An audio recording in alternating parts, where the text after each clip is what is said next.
Rumah tangga yang tidak harmonis bisa menyisakan luka batin mendalam pada anak. MAH, adik yang menganiaya kakaknya hingga tewas di Kelapa Gading, Jakarta Utara, menjadi pribadi yang emosional sejak ditinggal ayahnya menikah lagi dengan wanita lain.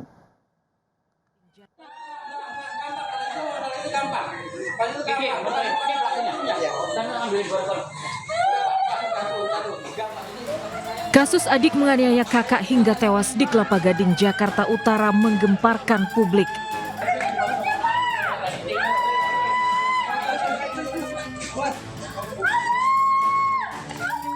Pelaku yang baru berusia 15 tahun tega menganiaya kakak kandungnya 22 tahun dengan palu hingga luka parah.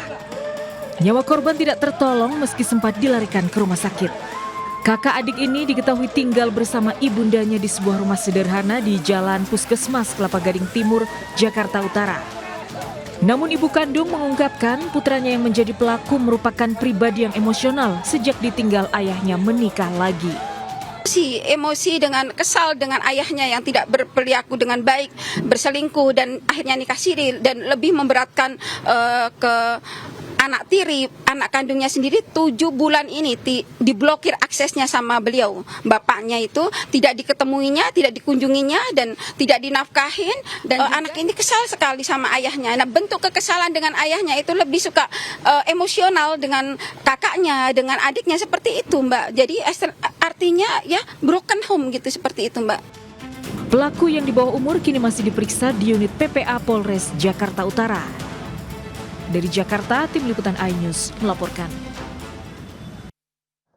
Ibu tiri kejam seperti di cerita drama sinetron rupanya benar adanya. Dan kali ini ibu tiri bocah Nizam yang tewas dianiaya di Sukabumi, Jawa Barat ditetapkan sebagai tersangka. Pelaku yang merupakan ASN penyuluh agama menganiaya Nizam selama 2 tahun sejak 2023. Teni Rida, ibu tiri Nizam Safei, bocah 12 tahun yang meninggal dianiaya di Sukabumi, Jawa Barat, ditetapkan sebagai tersangka.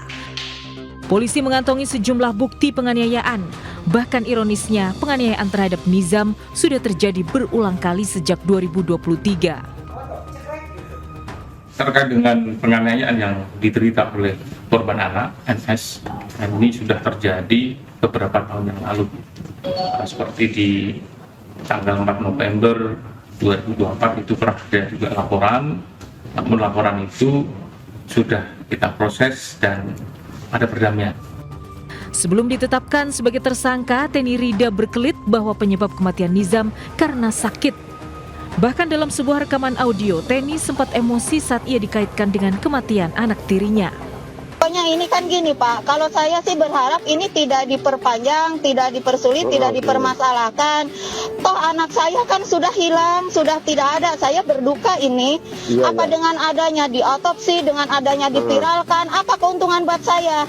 Anak tidak bisa hidup lagi, anak sekarang dikuburkan di Pulasara harus pakai duit. Ada tidak sih yang membantu saya, kan gitu.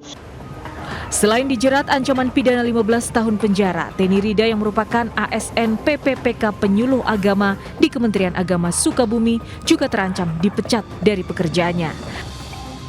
Dari Sukabumi, Jawa Barat, Budi Setiawan, iNews melaporkan.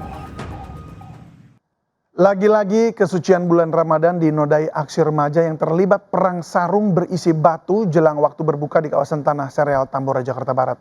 Warga ketakutan, khawatir lapak dagangan takjilnya jadi sasaran perusakan para pelaku.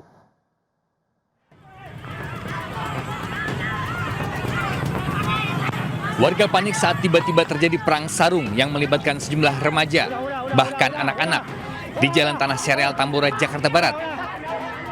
Kedua kelompok saling serang menggunakan sarung yang diisi batu di ujungnya untuk melukai lawannya. Warga yang baru saja menggelar lapak dagangan takjilnya pun berusaha menghindari perang sarung ini. Meski tak menimbulkan korban luka, namun warga mengaku sangat khawatir karena perang sarung ini sudah sangat meresahkan. Warga pun segera turun tangan dan langsung membubarkan para pelaku perang sarung. Keluar mancing motor, main HP, nggak tahu tuh anak-anak pada kumpul nih, gitu pada kumpul, nggak tahu, wah. Udah ada yang beli balok tuh, nakut-nakutin maksudnya, bentar mau dipukul. Udah bubar gak lu, gua balok-balok ini ya, akhirnya bubar. Agar kejadian tak berulang, diharapkan orang tua bisa memperhatikan buah hatinya untuk tidak terlibat aksi perang sarung karena sangat membahayakan diri sendiri dan orang lain. Dari Jakarta, Miftahul Gani, iNews melaporkan. Peringatan keras bagi orang tua untuk selalu mengawasi mainan anak-anaknya. Asik bermain meriam spiritus atau beleson spiritus saat ngabuburit, 2 bocah terluka bakar di wajah dan sebagian wajahnya di Lebak, Banten. Kedua bocah terluka usai meriam yang dimainkan tiba-tiba meledak hingga harus dirawat intensif di klinik. Kena belesonan ini 2 orang.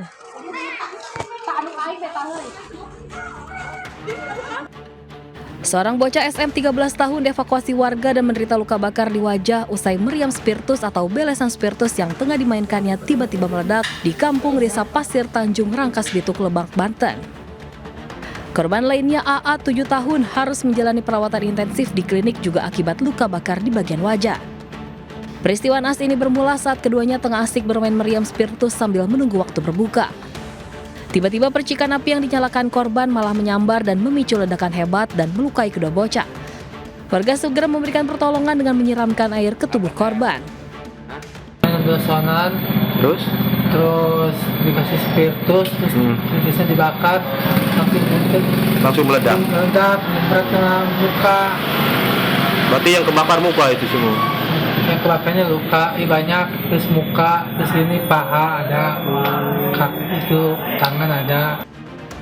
Kedua korban kini dirawat intensif di UGD Klinik Antasari Pharma Rangkas Bitung dan terus dipantau tim medis guna mencegah infeksi dan komplikasi lanjutan. Dari Lebak, Banten, Iskandar Nasution, iNews melaporkan. Ya, sementara dari kawasan Cilengsi, Jawa Barat, seorang wanita pengemudi mobil mewah berusaha kabur usai menabrak seorang pemotor hingga terluka parah. Aksi pengejaran terekam video amatir hingga viral. Mobilnya kabur.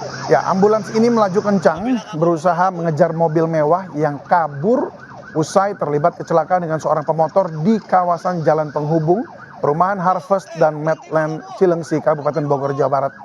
Video aksi pengejaran ini pun viral. Aksi kejar-kejaran terjadi sejauh 2 km hingga menarik perhatian pengguna jalan lain.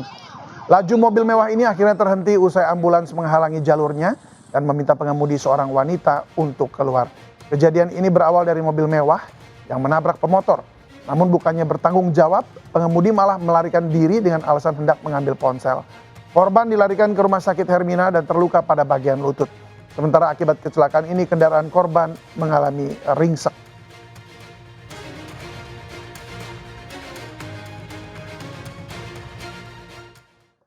Ya, pemirsa, tahan-tahan emosi ya, apalagi ini lagi di bulan Ramadan. Di Makassar, Sulawesi Selatan, seorang pengemudi ojol ditangkap polisi karena memukul pengendara mobil yang berhenti mendadak di depannya.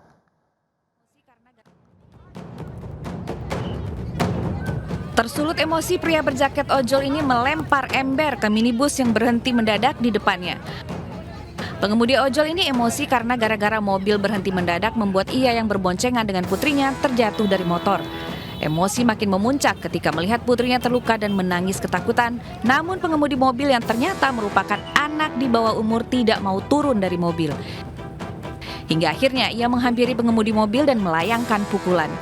Pengemudi mengalami luka di wajah dan bibir. Tak lama setelah peristiwa ini pelaku ditangkap di rumahnya. Pelaku kini mendekam di tahanan Polrestabes Makassar. Dari Makassar, Sarul Adieksa, iNews melaporkan.